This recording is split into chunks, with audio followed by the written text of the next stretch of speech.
एकता समाचार में सभी दर्शकों का स्वागत है। हमारे चैनल को सब्सक्राइब कीजिए, शेयर कीजिए। धन्यवाद। सागवाड़ा नगर पालिका के लिए आज का दिन एक ऐतिहासिक दिन रहा। सागवाड़ा में आज पालिका के विकास कार्यों का भव्य लोकार्पण एवं शिलान्यास समारोह का आयोजन किया गया। 1 साल का कार्यकाल पूरा कर रही नगर पालिका सागवाड़ा द्वारा शहरवासियों को विकास की कई सौगात दी गई, जिसमें नेहरू बाजार में दांडी यात्रा एवं वागड़ के शहीदों का स्टेचू, टाउन हॉल का नवीनीकरण, नई वाव सब्जी मंडी, 4 बस स्टैंड, शेल्टर हाउस एवं श्री उत्तम गौशाला का टीन शेड आदि का लोकार्पण आज किया गया। विकास कार्यों का लोकार्पण एवं नए कार्यों का शिलान्यास कैबिनेट मंत्री महेंद्रजीत सिंह मालवीय के मुख्य आतिथ्य में हुआ। साथ ही कांग्रेस जिला अध्यक्ष दिनेश खोनिया, विधायक गणेश घोरा के विशिष्ट अतिथि में कार्यक्रम का आयोजन किया गया। इस अवसर पर उपस्थित मुख्य अतिथि एवं विशिष्ट अतिथियों ने फीता काट कर नेहरू बाजार में स्वतंत्रता दांडी यात्रा के प्रतीक एवं वागड़ के स्वतंत्रता सेनानी गौरी शंकर उपाध्याय, भोगीलाल पंड्या, शहीद नाना भाई खांट एवं वीर कालीबाई की प्रतिमा का लोकार्पण किया।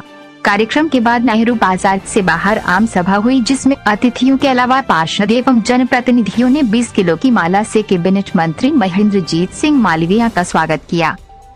आज हम खड़े हैं डूंगरपुर जिले के सागवाड़ा नगर पालिका क्षेत्र, जहां कैबिनेट मंत्री महेंद्र सिंह मालवीय, गणेश घोरा जो डूंगरपुर विधायक है, और दिनेश भाई खोडेनिया और नगर पालिका सर्वप्रथम नागरिक नरेंद्र खोडेनिया के द्वारा यहाँ पे जो 1 साल का विकास आपके सामने पेश है, दांडी यात्रा, और यहाँ पे भोगीलाल जी पंड्या, गौरीशंकर उपाध्याय और वीर कालीबाई और नाना भाई खाट, और यहाँ पे 9 आज उद्घाटन हुए हैं। इसके बारे में हम आपको एकता समाचार के माध्यम से ले चलेंगे।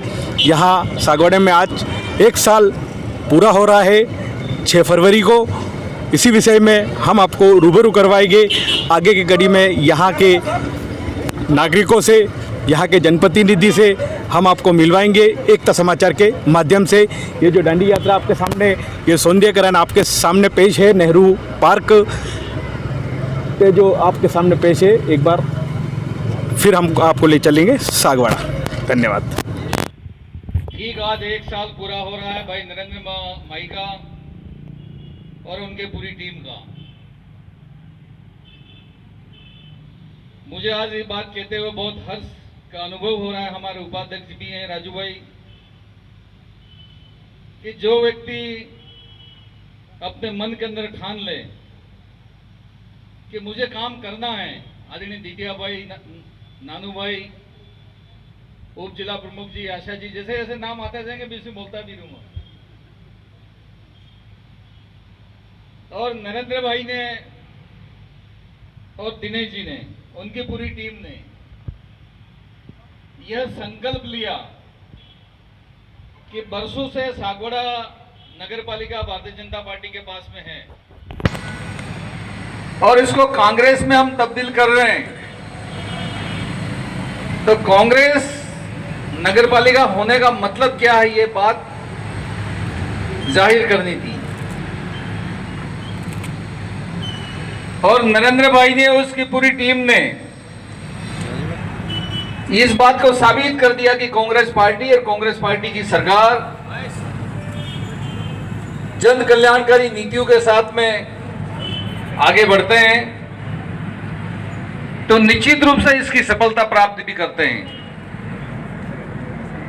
और दिनेश भाई,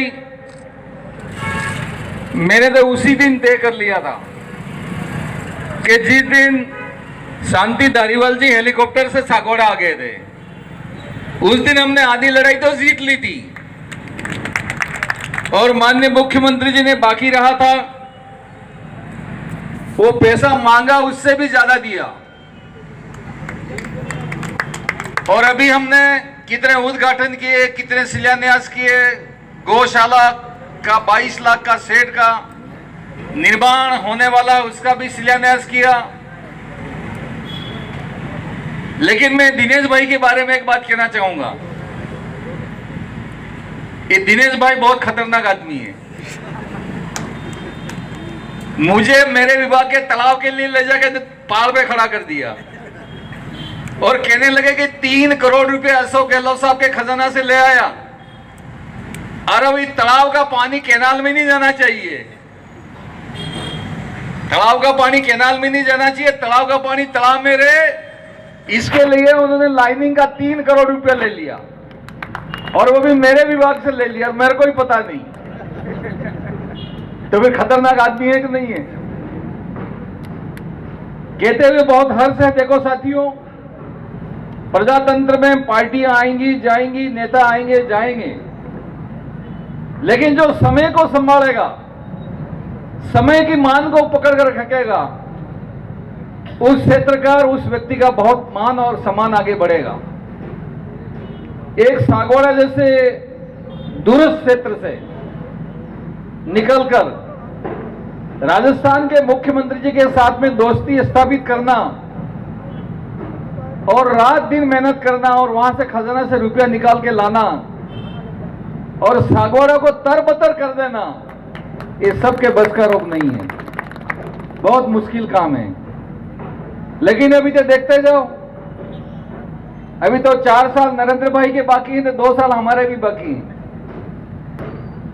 और आगे अगर धर्म और ईमान से अगर पूछा जाए तो राजस्थान में अशोक गहलोत साहब से बेहतरीन मुख्यमंत्री कोई हो नहीं सकता है। आप अंदाज लगाइए कि 5 लाख तक का इलाज फ्री। अगर आज कोई बीमार पड़ता है, कैंसर के रोग से बीमार पड़ता है, लीवर खराब होता है, किडनी खराब होती है, और 5 लाख रुपए का अगर इसका इलाज कराना है तो घर का खेत पूरा बेच दो, घर परिवार के सोने चांदी के जेवर बेच दो, तो भी 5 लाख रुपए इकट्ठा नहीं हो सकता है। और इकट्ठा हो भी गया तो एक तो होती है चिंता और एक होती है चीता। और जो चिंता होती है वो जिंदे को जला देती है, और चीता होती है जो मरे को जला देती है। तो 5 लाख रुपया इकट्ठा कर भी लिया, लेकिन चिंता आदमी को खा जाएगी और जिंदे को जला देगी। अगर आपके जेब में 5,000 रुपया और हॉस्पिटल जा रहे हो और कोई भी बीमारी अगर आपके शरीर में से निकलती है तो उस 5,000 में से 5 रुपया भी खर्च नहीं करना, और डॉक्टर आपको इलाज करके वापस घर तक पहुंचाने का प्रबंध करता है। इससे बेहतर मुख्यमंत्री देश के अंदर कोई पैदा नहीं हुआ। 1 रुपये किलो गेहूं, और कोरोना के अंदर तो 1 रुपया भी नहीं लिया। खाली इतना सा कहा कि सैनिटाइजर लगाओ, मास्क बांध के रखो, गेहूं मुफ्त में खाते रहो और कोरोना से बचते रहो। क्या प्रबंध हुआ है। और जिसकी मुख्यमंत्री जी की प्रशंसा देश के प्रधानमंत्री जी ने की और कहा कि अशोक गहलोत से बेहतरीन प्रबंध करने वाला देश के अंदर कोई मुख्यमंत्री नहीं है, यह देश के प्रधानमंत्री जी का कहना है।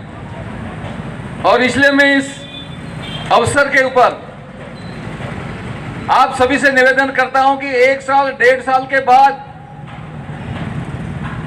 दोबारा चुनाव में आप और हम जाने वाले हैं।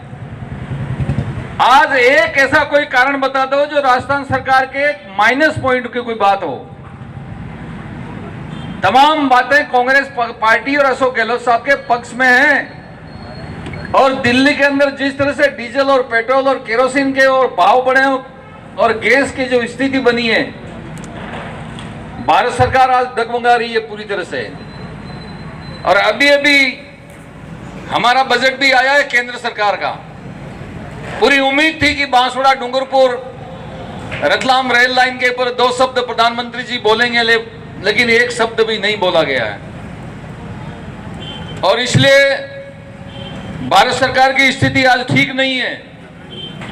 और अशोक गहलोत साहब दोबारा राजस्थान में राज लेके आएंगे और जनता की सेवा करेंगे, ये मेरा पूरा विश्वास और पूरा भरोसा है। यहां पर नगर पालिका चेयरमैन साहब ने 4 शानदार जो बस स्टैंड बने हैं, जो दिल्ली के अंदर देखने को मिलते थे, ऐसे बस स्टैंड दिल्ली में देखने को मिलते थे और सागवाड़ा में देखने को मिल रहे हैं। और एक जगह बावड़ी का सुंदरीकरण, और वहीं पर 1960 में पहली नगर पालिका बनी थी जिसका आज भी फोटो लगा हुआ है, उस बिल्डिंग का जीर्णोद्धार नरेंद्र भाई आते पत्तो ते पड़ी तो ये विसाई जतो समझ पड़ी ने अगर ये बिल्डिंग अगर है ये पत्तो पड़ी होती तो बीजन तो विसी नहीं था। लेकिन इस देश के अंदर संपत्ति की कमी नहीं है, हमारे पूर्वजों ने बहुत बना के दिया है। बैठे हुए उनके आशीर्वाद से चुनाव प्रचार में उन्होंने हमें आशीर्वाद दिया, हमें सहयोग दिया और नगर पालिका पिछले 15 सालों बाद पूर्ण बहुमत से 22 पार्षदों के साथ नगर पालिका का गठन हुआ। उसमें मैं इनको धन्यवाद ज्ञापित करना चाहता हूं कि आपने चुनाव प्रचार के दौरान ये जितने भी यहाँ पर मंच पे बैठे हैं, चाहे वो रतु भाई हो, चाहे असरार जी हो, चाहे करण सिंह जी हो और दिवंगत राया जी मीणा हो, महेंद्र जी बरजोड़ जी हो, हमारे वल्लभ जी हो, भरत जी नागदा हो और जितने भी नेता हैं, उन सब ने आकर के यहाँ पर हमारी हौसला अफजाई की, मतदाताओं को रिझाने का काम किया और कांग्रेस का बोर्ड बना। उस दरमियान नगर की जनता को हमने इसके विकास के लिए वादे किए थे। संदेश देते हैं कि नरेंद्र भाई आप आगे बढ़ो, हम तुम्हारे साथ हैं, सागवाड़ा नगर के विकास में हम तुम्हारे साथ हैं। महानुभावों, आज आप इस मौके पर हमारी हौसला अफजाई के लिए, हमें आशीर्वाद देने के लिए यहाँ पधारे। मैं एक बात और कहना चाहता हूँ, नगर के व्यवसायियों से, व्यापारियों से, चाहे वो चाय की थड़ी वाला हो, चाहे वो किराना का व्यापारी हो, चाहे वो रेडीमेड का व्यापारी हो, यदि उनका वेस्ट निकलता है, कृपया करके मैं हाथ जोड़ता हूं, चाय की थड़ियों वाले अपने कप और बोतलें नाली में मत डालें, प्लीज नालियों में मत डालें। नालियां ब्लॉक होती हैं और वो गंदा पानी सड़क पे आता है, जिससे हमारा नगर गंदा दिखता है। मैं उन व्यापारियों से निवेदन करना चाहता हूं कि जो अपने डस्ट जो बिन रखते हैं उसके अंदर अपना कचरा शाम को जब जाते हैं, तो हमने एक व्यवस्था की है कि वाणिज्य एरिया में, जहाँ कॉमर्शियल एरिया है, वहां पर हमारे कचरे की गाड़ी शाम को 4 बजे भी निकलती है। मैं उन व्यापारियों को भी निवेदन करना चाहता हूं कि आप अपना कचरा नाली में न फेंक करके और उस कचरा गाड़ी में डालें। मैं नगर की महिलाओं को धन्यवाद देना चाहता हूं कि आप सुबह 6:30 बजे से हमारी गाड़ियां इस सर्दी में निकलती हैं, तो आप उस मोहल्लों में उस गाड़ी पे स्वच्छता का जो गाना चलता है उसको सुन करके आप अपने डस्टबिन में जो कचरा है उसको सुबह 6:30 बजे भी सर्दी के अंदर उस गाड़ी के अंदर डालने के लिए आती है। मैं उन माताओं बहनों को भी मैं नमन करना चाहता हूं कि जो स्वच्छता के लिए अपनी सोच रखते हैं। मैं सभी को एक बार पुनः धन्यवाद ज्ञापित करना चाहता हूं।